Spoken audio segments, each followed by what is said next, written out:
Bismillahirrahmanirrahim. Assalamualaikum warahmatullahi wabarakatuh. Alhamdulillah. Assalatu wassalamu ala rasulillah.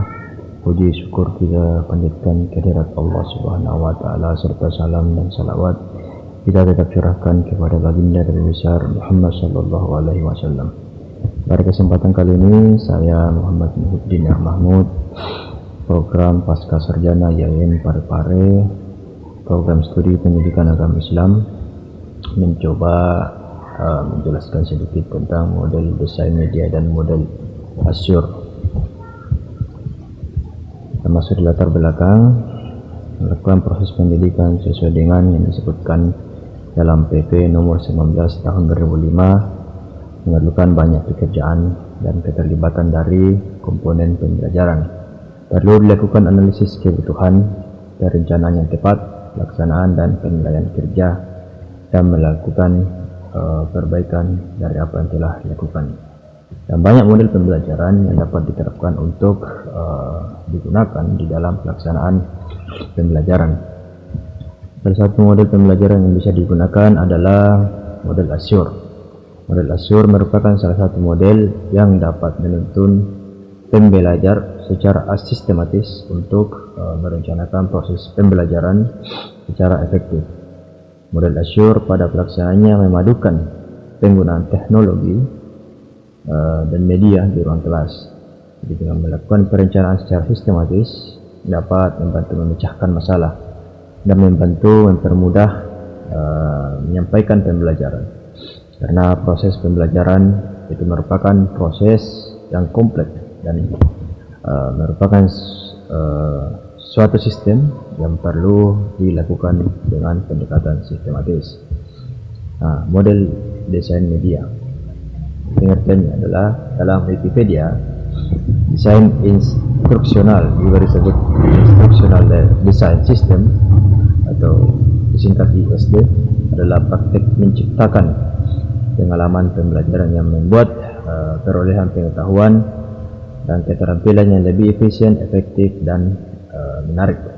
Proses ini berisi penentuan status awal dan kebutuhan peserta didik, perumusan tujuan pembelajaran dan merancang intervensi untuk membantu terjadinya belajar. Fungsi model desain pembelajaran dalam kegiatan belajar mengajar. Pertama ialah sebagai acuan atau pedoman dalam pelaksanaan pembelajaran.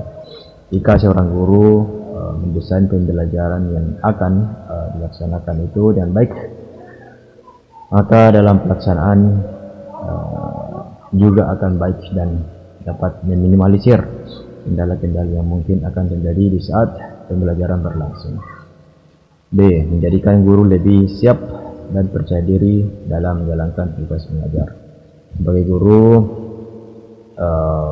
persiapan atau desain itu juga berfungsi menjadikan guru itu siap untuk melaksanakan tugasnya sebagai pengajar, karena desain yang disusun oleh guru adalah sebuah indikator jika guru tersebut telah menguasai bahan yang akan disuguhkan di hadapan peserta didik.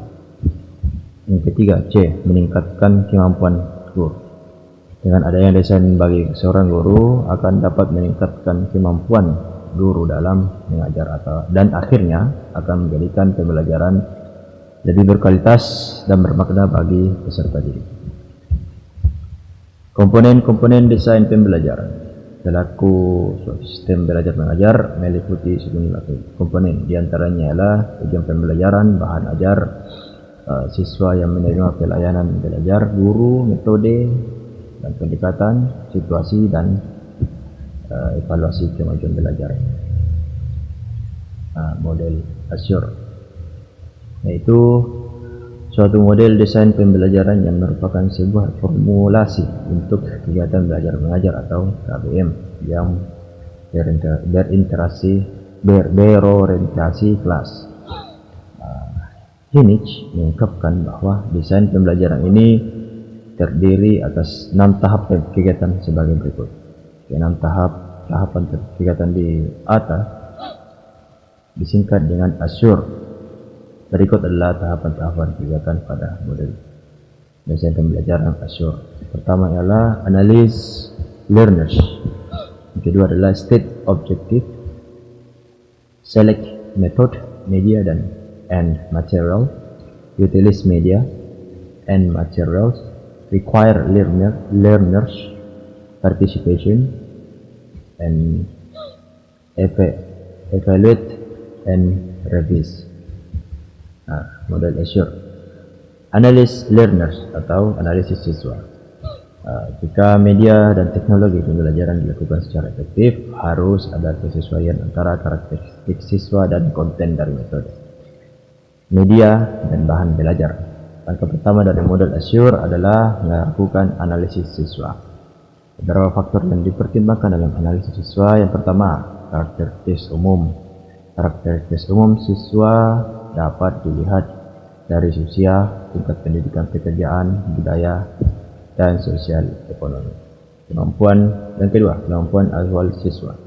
Kemampuan awal siswa menunjuk pada pengetahuan dan keterampilan yang telah belum dimiliki siswa. Yang ketiga, gaya belajar siswa. Faktor ketiga adalah gaya belajar yang mengacu pada aspek ciri psikologi dari siswa. Yang kedua adalah state objective atau menetapkan tujuan pembelajaran. Mengapa tujuan pembelajaran harus ditetapkan? Pertama, tujuan pembelajaran berfungsi sebagai pedoman atau acuan untuk mengurutkan aktivitas belajar dan memilih media. Selain itu juga untuk memastikan dilakukannya evaluasi yang tepat, tujuan pembelajaran hendaknya mengandung unsur A, B, C, D. Pertama adalah audiens yang dijadikan sasaran tujuan pembelajaran. Jadi audiens atau siswa. Behavior, kemampuan yang harus diperlihatkan. C, condition, tempat diamatinya behavior tersebut. D, degree, yang merupakan derajat penguasaan keterampilan baru. Yang ketiga adalah select method, media, dan material. Pertama, memilih metode. Pertama-tama ialah pemilihan metode. Sebenarnya terlalu sederhana jika ada chatting bahwa hanya ada satu metode yang unggul dibanding metode lain. Untuk itu perlu dipilih metode yang bisa sesuai dengan gaya belajar siswa. Yang kedua adalah memilih format media. Setelah metode ditetapkan, kemudian langkah berikutnya adalah penetapan format media. Yang dimaksud format media adalah bentuk fisik tempat dimasukkan dan dipanjangkannya suatu media, misalnya flipchart, slide, video, dan komputer multimedia. Dalam penentuan pemilihan format media perlu dipertimbangkan sejumlah media dan teknologi yang tersedia, ragam pembelajar, dan tujuan yang ingin dicapai. Yang ketiga adalah menghasilkan bahan ajar khusus. Langkah terakhir adalah mendapatkan bahan ajar yang tepat yang melibatkan salah satu dari tiga alternatif berikut. Pertama, menyeleksi bahan ajar yang tersedia. Kedua, memodifikasi bahan ajar yang sudah ada. Yang ketiga, merancang bahan ajar baru. Yang selanjutnya adalah utilize media and material, atau penggunaan media dan bahan ajar. Dalam pengajaran yang berpusat pada guru maupun siswa, perlu dipakai pedoman 5P berikut. Pertama adalah tinjauan atau preview materi. Hendaknya tidak sekali-kali menggunakan bahan ajar tanpa menyelesaikan terlebih dahulu. Mengecek dulu bahan ajar sebelum digunakan. Yang kedua adalah mempersiapkan bahan ajar atau prepare the material. Sangat penting pula untuk menyiapkan media dan bahan ajar untuk mendukung aktivitas pembelajaran yang direncanakan. Yang ketiga adalah mempersiapkan lingkungan belajar atau prepare the environment. Dimanapun kegiatan pembelajaran, baik di kelas, pusat media, lapangan atletik, dan lain sebagainya, sangat perlu dipersiapkan dan diatur kesesuaiannya dengan penggunaan bahan ajar dan medianya. Yang keempat ialah mempersiapkan siswa, prepare the learners. Peneliti pada belajar sangat jelas menunjukkan bahwa keberhasilan belajar sangat bergantung pada kesiapan siswa untuk belajar. Penelitian yang kelima adalah memberikan pengalaman belajar, provide the learning experience. Sekarang setelah semua hampir siap, maka yang harus diperhatikan adalah menyediakan pengalaman pembelajaran bagi siswa. Selanjutnya adalah require learner participation, partisipasi aktif dalam proses belajar. Situasi belajar yang paling efektif mengharuskan agar siswa dapat mempraktikkan keterampilan yang mendorong ke arah pencapaian tujuan. Untuk partisipasi tersebut misalnya meliputi kegiatan mempraktikkan ejaan atau kosakata, memecahkan soal matematika di lembar kerja, menonton pertandingan bola basket, atau misalnya menyusun tugas akhir. Selain itu, diskusi, kuis singkat, dan latihan aplikasi bisa memberi peluang untuk praktik dan umpan balik selama pembelajaran berlangsung. Selanjutnya adalah evaluate and revise, evaluasi atau revisi.